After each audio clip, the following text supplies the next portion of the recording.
மாமியார் மருமகள் புதுக்கதைகளுக்காக கோமலி டிவி தமிழை சப்ஸ்கிரைப் பண்ணுங்க. நோட்டிபிகேஷன்ஸ்க்காக பெல் ஐக்கான கிளிக் பண்ணுங்க. ராமாபுரத்துல அந்த வருஷம் வெயில் பயங்கரமா இருந்துச்சு. அந்த சூரியன் பூமிக்கு நெருக்கமா வந்துட்டானோ அப்படிங்கிற அளவுக்கு அனல் அதிகமா இருந்துச்சு. சூரியகாந்தம் அவங்க வீட்டுல ஹால்ல ஃபேனுக்கு கீழே உக்காந்துக்கிட்டு விசிறி எடுத்து காத்து வீசிக்கிட்டு கோவத்துல பயங்கரமா திட்டிக்கிட்டு இருந்தாங்க. அடடடடா, என்னடா வெயில் இது, உடம்பெல்லாம் எரியுது, ஃபேன்ல இருந்து வேற அனல் காத்து தான் வீசுது. அப்படியே அந்த ஃபேன் ஆஃப் பண்ணிட்டு உக்காந்துடலாம் போல. ஏங்க புலம்புற என்ன கேக்குதா? பேசாம இந்த வருஷம் ஊட்டிக்கோ கொடைக்கானலுக்கோ போனா கொஞ்சம் நல்லா இருக்கும்ல. ஊட்டிக்கோ கொடைக்கானலுக்கோ போகணும்னா பையில நிறைய பணம் வேணாமா காந்தம்? ஏற்கனவே இந்த வெயிலுக்கு வயல்ல இருக்கிற விளைச்சல் வீணா போகுது, உனக்கு டூர் வேணுமா? அப்பதான் சமையல் அறையில இருந்து சாந்தினி கோமலி 2 பேரும் வேர்வை சொட்ட சொட்ட வந்தாங்க. முகம் எல்லாமே செவந்து போயிருந்துச்சு. அத்தை, சமையல் அறையில இருக்க முடியல, அது சமையல் அறையில நறுக்கம், எங்களால இனிமே சமைக்க முடியாது. ஆமா அத்தை, குக்கர்ல குழம்பு கொதிக்குதோ இல்லையோ அதுக்குள்ள நாங்க கொதிக்க ஆரம்பிச்சிடுறோம். ஏதாவது சொல்யூஷன் இருந்தா சொல்லுங்க. சொல்யூஷன் இருந்தா நான் ஏன் புலம்பிக்கிட்ட உக்கார போறேன்? அந்த கடவுள் தான் கருணை காட்டணும். அத்தை, என்கிட்ட ஒரு ஐடியா இருக்கு. நம்ம ஊட்டிக்கெல்லாம் போக வேண்டாம், நாம நினைச்சா இங்கேயே ஊட்டியை உருவாக்கலாமே. அப்பதான் ராஜேஷ் வெளியில வந்து, என்ன ஃப்ரிட்ஜுக்குள்ள உக்காரலான்னு சொல்ல வரியா?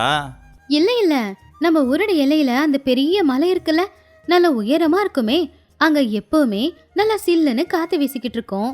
நாம இந்த 4 மாசம் அந்த மலைக்கு மேல வீடு கட்டிக்கிட்டா நல்லா இருக்கும்ல. மலைக்கு மேல வீடா? உனக்கு என்ன அறிவு இருக்கா இல்லையா? நாம மனுஷங்க, குரங்குங்க இல்ல. வாவ் கோமலி, உண்மையிலே இது நல்ல ஐடியா தான். அத்தை, உயரம் அதிகமாக ஆக குளிரா இருக்கும் அப்படின்னு நான் சயின்ஸ்ல படிச்சிருக்கேன். அங்க ஏசியும் போட வேணாம், ஃபேனும் போட்டுக்க வேணாம், நேச்சுரல் ஏர் கண்டிஷனர், காத்தும் ரொம்ப சுத்தமா தான் இருக்கும். நிறைய ரீல்ஸ் எல்லாம் ஷூட் பண்ணலாம். உண்மைதாம்மா, நேற்று அந்த மலை பக்கமாக வரும்போது மலையிலிருந்து ஜில்லுன்னு காற்று வீசிச்சு. நாம் அங்கே போய் 4 மாதம் தங்கினா நமக்கு கரண்ட் பில்லும் கம்மியாகும்ல. செலவு இல்லாமல் டூர் போகிறதுனா எனக்கு ஓகே தான், அதுவும் இல்லாமல் கரண்ட் பில்லும் வராதுங்கிறானே. நீங்க எல்லாரும் டிசைட் பண்ணதுக்கு அப்புறம் நான் என்ன வேண்டான்னா சொல்ல போறேன். ஆனா தண்ணி சாப்பாட்டுக்கு அங்க நாம என்ன பண்ண போறோம்? அதெல்லாம் நான் பாத்துக்கிறேன் அத்தை. நீங்க எல்லாத்தையும் பேக் பண்ணுங்க, நாளைக்கே நாம மலை ஏறலாம். மலைக்கு மேல மருமகளோட வீடுன்னு போர்டு கூட வைக்கலாம். அடுத்த நாள் காலையில சூரியகாந்தத்தோட குடும்பத்துல இருக்கிறவங்க எல்லாரும் மலை ஏற ஆரம்பிச்சாங்க. காலி குடம், தேவையான பொருள், கைத்து கட்டலு எல்லாத்தையும் தூக்கிக்கிட்டு போகும்போது ஏதோ காசி யாத்திரைக்கு போற மாதிரி தான் இருந்துச்சு. சூரியகாந்தோ டயர்டா நடுவுலையே உக்காந்துட்டு, டேய் இன்னும் எவ்வளோ நேரம்டா, காலெல்லாம் வலிக்குதுடா. இவ பேச்ச கேட்டு இந்த மலையை ஏறணும்னு நினைச்சேன் பாரு, என்ன ஏன் செருப்பாலேயே அடிச்சுக்கணும். ஆமா, இன்னும் கொஞ்சம் மேலே போனால் சொர்க்கம் தெரியுமா, வா போகலாம். சொர்க்கம்லாம் அப்புறம்டா, இப்போ என்னால் மூச்சு விடவே முடியல. ஏங்க கொஞ்சம் குடிக்க தண்ணி கொடுங்க. குடம் காலியாக இருக்கு காந்தம், தண்ணி வச்சுக்கிட்டு மேலே ஏற முடியலன்னு ஊற்றிட்டேன், மேலே போய் குடிக்கலாம். நீங்க வேற ஏங்க உசுர் எடுக்கிறீங்க? மலைக்கு மேல தண்ணிக்கு நாம என்னதான் பண்ண போறோம்? அத்தை, டென்ஷன் ஆகாதீங்க. மலைக்கு மேல அருவி இருக்கு அப்படின்னு நான் கூகுள் மேப்ல பார்த்தேன். ராமாபுரத்துல அருவியா? அதுவும் கற்பனையா இருக்கும். சரி, வந்தது வந்துட்டோம், வாங்க ஏறலாம். கடைசியில கஷ்டப்பட்டவங்க மலையும் ஏறிட்டாங்க. அங்க காத்து ரொம்ப வேகமா ரொம்ப சில்லுன்னு வீசிக்கிட்டு இருந்துச்சு. எல்லாரும் ரொம்ப சந்தோஷப்பட்டாங்க. பாத்தீங்களா அத்தை, எவ்வளவு சில்லுன்னு இருக்குன்னு? ஏசியும் இது முன்னாடி தோத்து போயிடும். அப்ப சூரியகாந்தம் அந்த காத்தை பார்த்து, காத்தெல்லாம் நல்லா தான் வீசுது, ஆனா வேகமா வீசுற காத்துல நான் பறந்து போனா என்ன பண்றது? சரி, இப்ப வீடு எங்க கட்டிக்க போறோம்? நானும் என் வீட்டுக்காரும் அங்க ஈஸ்ட் ஃபேசிங்ல ஒரு வீட்டை கட்டிக்கிறோம். நானும் என் வீட்டுக்காரும் இங்க வெஸ்ட் ஃபேசிங்ல எங்களுக்கு ஒரு வீட்டை கட்டிக்கிறோம்.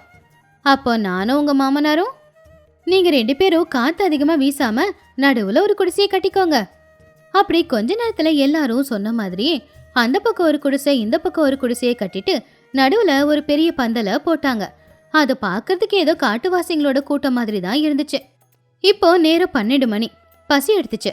கோமலி சாந்தினியும் சமையல் செய்ய ஏற்பாடு பண்ணாங்க. அத்தை, இன்னைக்கு நம்ம வீட்டுல ஸ்பெஷல் மலை மேல கோழி குழம்பு. இந்த கோழி எங்கிருந்து கொண்டு வந்த? மலை ஏறும்போது ஒன்று இருந்துச்சு, பிடிச்சுக்கிட்டு வந்த. ராஜேஷ் அடுப்பு பத்த வைங்க. அப்ப ராஜேஷ் அடுப்ப பத்த வச்சான். ஆனா மலையில வீசுற காத்துக்கு நெருப்பு எரியவே இல்ல. அது பட்டுன்னு ஆறி போய்கிட்டே இருந்துச்சு. அம்மா, இந்த காத்துக்கு நெருப்பு எரிய மாட்டேங்குது, இப்ப நாம என்ன பண்றது? ஒண்ணு பண்ணலாம், அந்த கொடைய விரிச்சு பிடிங்க. அண்ணன் தம்பி 2 பேரும் 2 பக்கமா கொடைய பிடிச்சு நின்னதுனால இப்ப அடுப்பு எரிய ஆரம்பிச்சுது. ஆனா அப்பதான் இன்னொரு பிரச்சனையும் வந்துச்சு. அத்தை, குக்கர்ல விசில் வரல, பிரஷர் ஏற மாட்டேங்குது. ஏன், குக்கர் என்ன வீணா போயிடுச்சா? இல்ல அத்தை, சயின்ஸ் பிரகாரம் உயரமான இடத்துல பிரஷர் ரொம்ப கம்மியா இருக்கும், அதனாலதான் குக்கர்ல இருந்து பிரஷர் வரல போல. நீயும் உன்னோட சயின்ஸும் இப்ப சாப்பாடு ஆகாதா? எல்லாத்தையும் பச்சை பச்சையா சாப்பிடணுமா? காந்தம், என்னால பசி தாங்க முடியல, ஏதாவது செய்யுங்க, சாப்பிடணும். ஐடியா, நாம ஏன் சோறு வடிக்கணும், பேசாம சப்பாத்தி செய்யலாம், நெருப்புல போட்டு சுட்டு எடுத்துடலாமே. அப்படியே அடுப்புல நெருப்பு மேல அந்த சப்பாத்தியை போட்டு சுட்டு எடுத்துக்கிட்டு இருந்தாங்க. ஆனா காத்துக்கு அந்த சப்பாத்தியே பறந்து போய்கிட்டு இருந்துச்சு. அப்ப ராஜேஷ் பறந்து போற அந்த சப்பாத்தியை பிடிச்சுக்கிட்டு, டேய், சப்பாத்தி பறக்குதுடா, பிடிச்சுக்கோ. என்னடா இது, சாப்பிடுற சாப்பாட்டுக்கும் கபடி ஆடணும் போலியே. எப்படியோ கஷ்டப்பட்டு பாதி வெந்த சாப்பாடு எல்லாரும் சாப்பிட்டு முடிச்சிட்டாங்க. இப்ப எல்லாருக்கும் தாகம் எடுத்துச்சு. கோமலி, தண்ணி கொண்டு வா, தொண்டை வறண்டு போச்சு. அத்தை, தண்ணி தீந்து போச்சு அத்தை, சமைக்காதானே யூஸ் பண்ண. என்னது, தண்ணி தீந்து போச்சா? இங்க ஏதோ அருவி இருக்குன்னு சொன்ன. அது அந்த அருவிக்கு பக்கத்துல போய் பார்த்தோம், அங்க அருவியே இல்ல. ஏதோ மழை வந்தப்போ கொஞ்சம் தண்ணி வந்திருக்கு, இப்ப போய் பார்த்தா அது காஞ்சி போயிருக்கு. அப்படின்னா இப்ப தண்ணிக்காக மறுபடியும் கீழே போகணுமா? என்னால முடியாதுப்பா. அப்பா, நான் போறேன், ஆனா போயிட்டு வர 2 மணி நேரமாவது ஆகும். 2 மணி நேரமா? அது வரைக்கும் நான் உசுரோட இருப்பேனா? கடவுளே, வெயிலுக்கு பயந்து மலை ஏறினா தாகத்தாலேயே செத்து போயிடுவோம் போலியே. ராஜேஷ் மலை விட்டு இறங்கி தண்ணி கொண்டு வரதுக்காக போனா. இந்த பக்கம் எல்லாரும் அதுக்கப்புறம் படுத்து தூங்கிட்டாங்க. பாவம் சூரியகாந்தம் ராமாராவ் பந்தலுக்கு கீழேயே படுத்துட்டாங்க. அப்ப ராத்திரி நேரம் சில்லுன்னு காத்து வேகமா வீசுச்சு. போர்வை போத்திக்கிட்டு எடுத்து போத்திக்கிட்டு தூங்கிக்கிட்டு இருந்தாங்க. அப்ப ராத்திரி நேரம் ஏதோ கிச்சு கிச்சுன்னு சத்தம். ஏங்க, இந்த கோமலியும் சாந்தினியும் ஏதோ ரகசியம் பேசிக்கிட்டு இருக்காங்களா? நிப்பாட்ட சொல்லுங்களேன். அப்ப ராமாராவ் கண்ணை திறந்து பார்த்து, இது மனுஷங்க மாதிரி இல்ல, குரங்குங்க பேசுற மாதிரி இருக்கு. சூரியகாந்தம் உடனே எழுந்திருச்சு டார்ச் லைட்டை ஆன் பண்ணாங்க. அந்த வெளிச்சத்துல பார்த்த காட்சியை பார்த்து அவங்களுக்கு இதயமே ஒரு நொடி நின்னு போச்சு. கிட்டத்தட்ட அவங்கள சுத்தி இப்போ ஒரு 50 குரங்குங்க நின்னுக்கிட்டு இருந்துச்சுங்க. ஒரு குரங்கு அவங்க கொண்டு வந்திருந்த அரிசி மூட்டையில இருக்கிற அரிசியெல்லாம் கீழே போட்டுக்கிட்டு இருந்துச்சு. இன்னொரு குரங்கு சூரியகாந்தத்தோட புடவைய தலையில சுத்தி டான்ஸ் ஆடிக்கிட்டு இருந்துச்சு. இன்னொரு குரங்கு ராமாராவ் பக்கத்திலே உட்காந்துக்கிட்டு அவருடைய காதை இழுத்து விளையாடிக்கிட்டு இருந்துச்சு. அட கடவுளே, இவ்வளோ குரங்குங்க எங்கிருந்து வந்துச்சு? டே ராஜேஷ், எழுந்திரிங்கடா அப்படின்னு சூரியகாந்தம் கத்துனப்போ குரங்குங்க பயப்படாம சூரியகாந்தத்தை பார்த்து கீக்கின்னு சிரிச்சுக்கிட்டு இருந்துச்சுங்க. உடனே ரூம்ல இருந்தவங்க எல்லாரும் வெளியில வந்தாங்க. ஐயோ, என்ன இது, இந்த குரங்குங்க நம்மள சுத்தி வளைச்சிருக்கா? ஆமா, இது அதுங்களோட ஏரியா, நாம வந்துட்டோம்ல, அதான் கோபம் வந்திருக்கு போல. ஐயோ அத்தை, அந்த குரங்கு உங்க முடியை இழுத்துக்கிட்டு இருக்கு பாருங்க. ஒரு குரங்கு சூரியகாந்தத்தோட முடியை இழுத்துக்கிட்டு இருந்துச்சு. இன்னொரு குரங்கு ராமாராவுடைய சட்டையை பிடிச்சி இழுத்துக்கிட்டு இருந்துச்சு. ஐயோ, என் முடிடா அப்படின்னு சூரியகாந்தம் பயந்து அங்கிருந்து ஓட ஆரம்பிச்சிட்டாங்க. காந்தம், இந்த குரங்கு என் சட்டையை பிடிச்சி இழுக்குது, தயவு செஞ்சு காப்பாத்து. டேய், கல்லால அடிங்கடா. நாம கல்லால் அடிச்சா அதுங்களும் அடிக்குமா? குரங்குங்களுக்கு கோபம் அதிகம், நாம சைலண்டாவே இருக்கலாம். நாம சைலண்டா இருந்தா நம்ம எல்லாரையுமே இதுங்க கடிச்சு கொதிரிடும். வாங்கடா, ஓடி போயிடலாம். உடனே அவங்க எல்லாரும் உயிரை கையில பிடிச்சுக்கிட்டு கிடைச்ச பொருட்களை மட்டும் எடுத்துக்கிட்டு மற்றது எல்லாத்தையும் விட்டுட்டு மலை இறங்குனாங்க. ஆனா பாவம் இருட்டுல அவங்களுக்கு வழி தெரியல. அத்தை, இந்த பக்கம் ஷார்ட்கட்டு, இதுல போலாம் அப்படின்னு கோமலி இன்னொரு குறுக்கு வழியில அவங்கள கூட்டிக்கிட்டு போனா. ஆனா அந்த குறுக்கு வழி சமமா இருக்கல. அது கிட்டத்தட்ட ஒரு வழுக்கிற இடம் மாதிரி தான் இருந்துச்சு. பாவம் இருட்டுல வழி தெரியாம போய் கால் வலிக்கு சூரியகாந்தம் கீழே விழுந்துட்டாங்க. சூரியகாந்தம் பட்டுன்னு ராமாராவுடைய காலை பிடிச்சுக்கிட்டாங்க. ராமாராவ் ராஜேஷ, ராஜேஷ் கோமலிய, கோமலி சாந்தினிய, சாந்தினி மோகனை பிடிச்சுக்கிட்டு வந்தாங்க. டே, இதுக்கு ஒரு முடிவில்லையா? எப்படியாவது நிறுத்துங்க. இது வாட்டர் பார்க்ல இருக்கிற ஸ்லைட் மாதிரி இருக்குல்ல, என்ஜாய் பண்ணுங்க மாமா. அடியே வீணா போனவள, என்ஜாய பண்ண சொல்றேன். எல்லாரும் வேகமா வழுக்கிக்கிட்டு வந்து மலைக்கு கீழே இருக்கிற ஒரு சேத்து பள்ளத்துல விழுந்துட்டாங்க. உடம்பெல்லாம் சேரு ஒட்டிக்கிச்சு. அப்படி உடம்பெல்லாம் காயத்தோட, உடம்பெல்லாம் சேரோட ரொம்பவும் கஷ்டப்பட்டு அவங்க வீட்டை வந்து சேர்ந்தாங்க. அப்ப வீட்டுல வீசின ஃபேன் காத்து சொர்க்கமா தான் இருந்துச்சு. காந்தம், மழையோ குளிரோ வெயிலோ எதுவா இருந்தாலும் வீட்டுக்குள்ளேயே இருந்துக்கலாம். இன்னொரு தடவை மலைக்கு எதனா பிளான் போட்ட உன் காலை உடைச்சிடுவேன். எனக்கு அறிவு கேட்டு போய் இவளுங்களோட பேச்சை கேட்டுங்க. இங்க பாருங்கடி, இன்னொரு தடவை இந்த மாதிரி ஏதாவது பிளான் போட்டீங்கன்னா உங்களுக்கு ஒன்னே போட்டுருவேன். அத்தை, ஐடியா ஃப்ளாப் தான், ஆனா அட்வென்ச்சரஸா இருந்துச்சுல்ல. அம்மா, நாம மலையிலிருந்து வழுக்கிக்கிட்டு வந்ததை எவனோ வீடியோ எடுத்து இன்ஸ்டால போட்டிருக்கான். 1 மணி நேரத்துல மில்லியன் வியூஸ் போயிருக்குமா. அவனை என்னம்மா பண்றது? வீடியோ எடுத்தவனை அந்த மலை மேல இருந்து கீழே தள்ளி விட்டுருங்கடா. அப்பதானே நம்ம பட்ட கஷ்டம் என்னங்கிறது அவனுக்கும் தெரியும். எல்லாரும் அதை கேட்டு சிரிச்சு குளிக்கிறதுக்கு பாத்ரூமுக்கு போனாங்க. சூரியகாந்தம் ஃபேனை பார்த்து கையெடுத்து கும்பிட்டாங்க. இது இன்னைக்கான கதை. இன்னொரு நல்ல கதையோட உங்க எல்லாரையும் சந்திக்கிற வரைக்கும் நன்றி, வணக்கம். மாமியார் மருமகள் புதுக்கதைகளுக்காக கோமலி டிவி தமிழை சப்ஸ்கிரைப் பண்ணுங்க. நோட்டிபிகேஷன்ஸ்க்காக பெல் ஐக்கானை கிளிக் பண்ணுங்க. ராமபுரத்துல அந்த வருஷம் குளிர்காலம் சாதாரணமா இருக்கல. அந்த நேரம் காஷ்மீர்ல இருக்கிற மாதிரி தான் இருந்துச்சு. காலையில ஜனங்க எல்லாரும் டீ கடைக்கு வந்து சுட சுட டீ குடிச்சுக்கிட்டு அங்க குளிர் காஞ்சிக்கிட்டு இருந்தாங்க. அந்த நேரத்துல தான் பஞ்சாயத்து ஆபீஸ்க்கு முன்னாடி தண்டோரா போடுற ஒரு ஆளு தண்டோரா போட்டுக்கிட்டு சத்தமா கத்துனாரு. இது மூலமா ஊர் ஜனங்களுக்கு தெரிய வைக்கிறது என்னன்னா, நம்ம ஊர் பிரசிடென்ட் புதுசா ஒரு ரூல் போட்டிருக்காரு. இன்னையில இருந்து 4 நாள் வரைக்கும் ஆரோக்கியம்தான் முக்கியம் அப்படிங்கிற திட்டத்தை நாங்க செயல்படுத்த போறோம். இந்த குளிர்காலத்துல ஜனங்க எல்லாரும் வீட்டுக்குள்ள படுத்து தூங்காம 4 நாள் வரைக்கும் மாடியில தான் படுத்து தூங்கணும். இப்படி செஞ்சா உங்களுக்குள்ள நோய் எதிர்ப்பு சக்தி அதிகமாகும், உங்க ஆரோக்கியம் நல்லா இருக்கும். யாராவது இந்த உத்தரவை மீறினா அவங்க வீட்டுக்கு கரண்ட் கிடையாது, ரேஷன் கட் ஆயிடும், தண்ணி வராது. இது பிரசிடென்ட்டோட உத்தரவு. இந்த அறிவிப்பை கேட்ட உடனேயே ஜனங்க எல்லாருக்குமே ரொம்ப கோவம் வந்துச்சு. எல்லாரை விடவும் அதிகமா சூரியகாந்தத்துக்கு தான் கோவம் வந்துச்சு. கூட்டத்துல நின்னுக்கிட்டு இருந்த சூரியகாந்தம் ரொம்பவும் சத்தமா, என்னங்க பிரசிடென்ட் ஐயா, உங்களுக்கு இருந்த கொஞ்ச நஞ்ச அறிவும் போயிடுச்சா என்ன? ஏற்கனவே வீட்டுக்குள்ள படுத்து தூங்கினாலே இந்த குளிர் தாங்க முடியல. 4-5 போர்வையை போத்திக்கிட்டு நாங்க எல்லாரும் படுத்துக்கிட்டு இருக்கோம். இதுல மொட்டை மாடியில படுக்க சொல்றீங்க. காலையில எழுந்திருக்கும் போது மனுஷன் உயிரோட இருக்கணுமா இல்ல ஐஸ் கட்டியா மாறி இருக்கணுமா? இதெல்லாம் ஒரு ரூல், இதை நாங்க ஃபாலோ பண்ணணுமா? இங்க பாருங்கம்மா சூரியகாந்தம்மா, இது சயின்ஸுங்க. ரஷ்யாவில் இப்படி தான் பண்ணுவாங்க. அங்க இருக்கிறவங்க பனியில தான் படுப்பாங்க, பனியில தான் குளிப்பாங்க. இது ஆரோக்கியத்துக்கு நல்லதுங்க. உங்க எல்லாரோட நல்லதுக்கு தான் சொல்றேன். 4 நாள் கஷ்டப்பட்டா 40 வருஷம் நல்லா இருக்கலாம். ரஷ்யால இருக்கிறவங்களுக்கெல்லாம் இந்த குளிர் பழகி போயிருக்கோம். நமக்கு அந்த குளிர் பழகி போயிருக்கா? அதுலயும் என்னோட வீட்டுக்காரருக்கு முட்டி வலி, எனக்கோ இடுப்பு வலி. நாங்க மட்டும் பனியில வெளியில படுத்தோம்னா எங்க உயிர் தான் போகும். உயிர் போகாதுன்னு சொல்ல உங்ககிட்ட கேரண்டி வாரண்டி இருக்கா? காந்தம், எதுக்கு சண்டை போடுற? அவரு நல்லதுக்கு தான் சொல்லுவாரு. எல்லாரும் செய்ய போறாங்க, நாமளும் செய்வோம். நல்லதுக்கு தானே. நீங்க வாயை மூடுங்க. உங்களுக்கு ஆயுசு அதிகமாகணுன்ற ஆசை இருந்தா நீங்க போய் சுடுகாட்டுல படுத்துக்கோங்க. அங்கதான் இன்னும் குளிர் ரொம்ப அதிகமா இருக்கும். நான் மட்டும் மொட்டை மாடியில படுக்க மாட்டேன். நான் வீட்டுக்குள்ள தான் படுப்பேன். சரிம்மா, அது உங்க விருப்பம், செஞ்சுக்கோங்க. ஆனா ரூல்ஸை ஃபாலோ பண்ணாதவங்க வீட்டுக்கு கரண்ட்டும் கிடையாது, தண்ணியும் கிடையாது. நாளையில இருந்து உங்க வீட்டுல எந்த மிஷினும் ஓடாது. நான் காலையிலேயே எல்லா வீட்டுக்கும் வந்து பார்ப்பேன். யாராவது வீட்டுக்குள்ள தூங்குனீங்க அப்புறம் கரண்ட் எடுக்கிறது மட்டும் இல்லாம ஃபைனும் போடுவேன். சூரியகாந்தம் அதை கேட்டு இன்னும் அதிகமா பயந்தாங்க. கரண்ட் இல்லைன்னா டிவி இருக்காது, ஃபோன் இருக்காது, ஹீட்டர் இருக்காது. அது இன்னும் பெரிய நரகம்னு அவங்களுக்கு தெரியும்.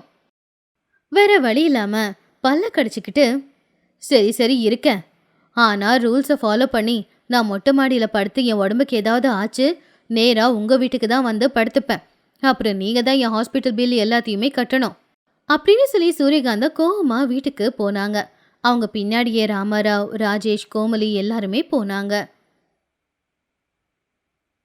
அன்னைக்கு சாயந்தரம் 6 மணி ஆச்சு. சூரியகாந்தம் அவங்க வீட்டில் இருக்கிற ஸ்வெட்டரு, பெட்டு, தலகாணி, போர்வை எல்லாத்தையும் ஹாலில் கொண்டு வந்து போட்டாங்க. டே ராஜேஷ், அந்த பரணு மேலே இருக்கிற பழைய போர்வையும் எடு, உங்க தாத்தா காலத்து கம்பளியையும் எடு. இந்த பிரசிடென்ட் போட்ட பைத்தியக்காரத்தனமான ரூலால இன்னைக்கு நாம மொட்டை மாடியில தான் படுக்கணும் போல. ராஜேஷ் பரணையில் இருக்கிற போர்வையை இறக்கிக்கிட்டு, அம்மா, ஏற்கனவே நாம 4-5 ஸ்வெட்டர் போட்டுக்கிட்டு இருக்கோம். இதுல இத்தனை போர்வையா? படுக்கும்போது மனுஷங்க மாதிரி தெரிய மாட்டோம், துணி மூட்டை மாதிரி தெரியும். சொல்லப்போனா மூச்சு கூட விட முடியாது. அத்தை, நான் கூகுள்ல செக் பண்ணேன். குளிர்ல படுக்கும்போது லேயரிங் ரொம்ப முக்கியமாமா. அதாவது ஒன்று மேல ஒன்றை போத்திக்கிடுது. ஆனா அதிகமா போத்துனோம்னா உள்ள வேர்க்குமா. அப்புறம் அந்த வேர்வை துளியே சில்லுனாயி குளிர் அதிகமாயிடுமா. எனக்கு கூகுளும் தெரியாது, கீகலும் தெரியாது. எனக்கு குளிரக்கூடாது, அவ்வளவுதான். ஏங்க, எல்லாத்தையும் எடுத்துக்கோங்க, மொட்டை மாடிக்கு கொண்டு போலாம். ஏன் காந்தம், இப்போ இந்த கட்டில தூக்கிக்கிட்டு மொட்டை மாடிக்கு போகணுமா? பாய் போட்டு படுக்க முடியாது, என்னால் இதை தூக்க முடியல. தரையில படுத்தா குளிர் அதிகமாயி என் இடுப்பு வலி அதிகமாயிடும். என்னால முடியாது. இல்ல, நான் பிரசிடென்ட் வீட்ல நேரா போய் படுத்துப்பேன், அவ்வளவுதான். வேற வழியிலங்கிறதுனால அவங்க எல்லாருமே கஷ்டப்பட்டு ரொம்ப இடுக்கா இருந்த படிக்கட்டு வழியா 2 கைத்துக்கட்டிலையும் 10 போர்வையையும் 4 தலையணையையும் மாடிக்கு கொண்டு வந்தாங்க. அதுக்கப்புறம் எல்லாரும் படுத்துக்கிட்டாங்க. இருட்ட ஆரம்பிச்சது. குளிர் காத்தும் வீச ஆரம்பிச்சுது. 4 பேரும் இப்ப மாடியில படுத்துக்கிட்டு இருந்தாங்க. ராமாராவும் ராஜேஷும் ஒரு கட்டில்ல, சூரியகாந்தமும் கோமலியும் இன்னொரு கட்டில்ல.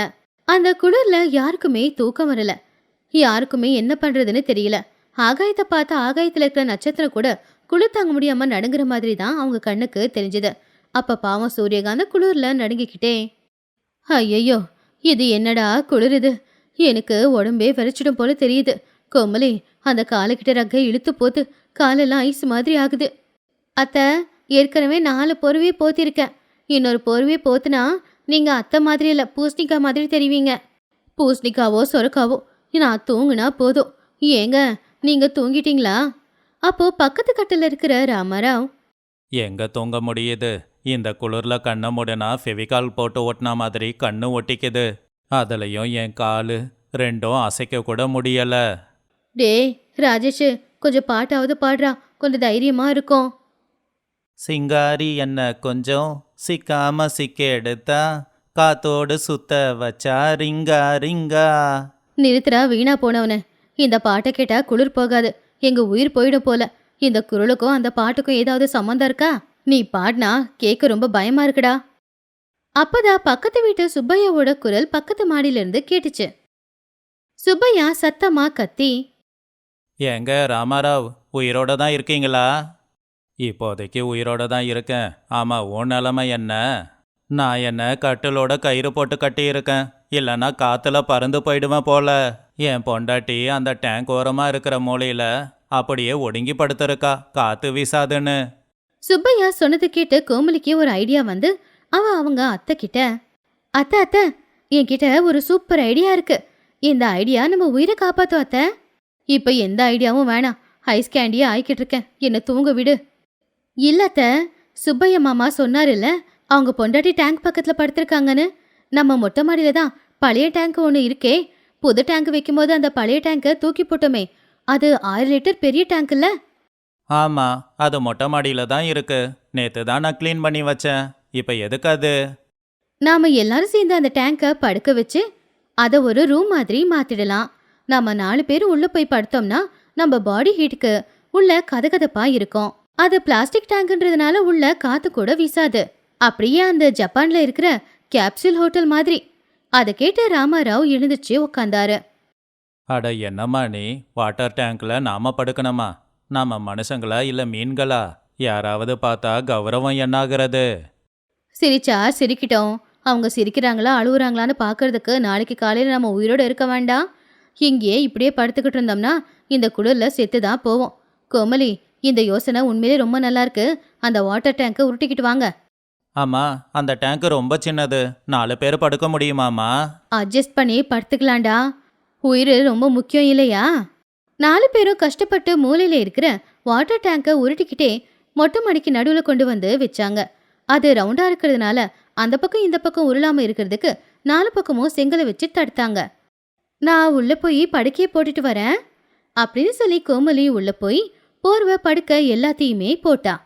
ஆஹா அத்தை, உள்ள சுத்தமா குளிரல, காத்து கதகதப்பா இருக்கு. வாங்க வாங்க. ஏங்க, முதல்ல நீங்க இறங்குங்க. நீங்க கொஞ்சம் குண்டு இல்ல, நீங்க உள்ள போயிட்டீங்கன்னா நாங்க ஈஸியா உள்ள வந்துருவோம். என்ன ஆராய்ச்சி எலி மாதிரி தானே பயன்படுத்துற? சரி, பரவாயில்ல. அப்படின்னு ராமாராவ் கஷ்டப்பட்டு அந்த டேங்குக்குள்ள போனாரு. பரவாயில்ல, இது நல்லா தான் இருக்கு, கொகை மாதிரி இருக்கு, வாங்க. அப்படி அந்த குடும்பத்துல 4 பேரும் டேங்குக்குள்ள போனாங்க. இடம் கொஞ்சம் இடுக்கா இருந்தாலும் கூட ஒருத்தங்க கூட ஒருத்தங்க அணைச்சு படுத்து எப்படியும் அட்ஜஸ்ட் பண்ணி படுத்துக்கிட்டாங்க. அம்மா, அப்பாவோட காலு என் மூஞ்சிக்கிட்ட இருக்கு, எடுக்க சொல்லுமா, நாத்தம் தாங்கல. அட்ஜஸ்ட் பண்ணிக்கடா, குளிருக்கு இது எவ்வளவோ பரவாயில்ல. அத்தை, டேங்கோட மூடிய போர்வை போத்தி மூடிடுறேன், காத்து உள்ள வராது. கோமலி போர்வை போத்தி மூடின உடனேயே இப்போ டேங்குக்குள்ள ஒரே இருட்டு. ஆனா கதகதப்பா நல்லா இருக்கு. வெளியில காத்து வீசுற சத்தம் கேக்குது, ஆனா உள்ள மட்டும் அமைதியா இருக்கு. அப்பாடா கோமலி, உண்மையிலேயே இது ரொம்ப நல்ல ஐடியாமா. அந்த பிரசிடென்ட் வீட்டுக்குள்ளதான் படுக்கக்கூடாதுன்னு சொன்னான். ஆனா மாடியில டேங்க்ல படுக்கக்கூடாதுன்னு சொல்லல. நம்ம ஐடியாவை பார்த்து நாளைக்கு அவன் மயக்கம் போட்டு விழ போறான். ஆமா காந்தம், நாம ரூலை பிரேக் பண்ணல. சந்தோஷமா இருக்கு. Good night. கொஞ்ச நேரத்துல அந்த டேங்குக்குள்ள இருந்து குர்ரு குர்ருன்னு கொரட்ட சத்தம் தான் கேட்டுச்சு. டேங்க் இப்போ ஒரு ஸ்பீக்கர் மாதிரி மாறி அந்த கொரட்ட சத்தம் வெளியில வரைக்கும் கேட்டுச்சு. சொல்ல போனா அந்த கொரட்ட சத்தத்துக்கு டேங்கே அசைய ஆரம்பிச்சுது. இப்போ காலையில 7 மணி ஆச்சு. குளிரும் குறைஞ்சது. சூரிய மெதுவா வெளியில வந்தான். எல்லாரும் போர்வையிலிருந்து வெளியில வந்தாங்க. பாவம் எல்லாருக்குமே ஜலதோஷம் பிடிச்சி இரும்பிக்கிட்டு இருந்தாங்க. அப்போ பிரசிடென்ட் செக் பண்றதுக்காக வந்தாரு.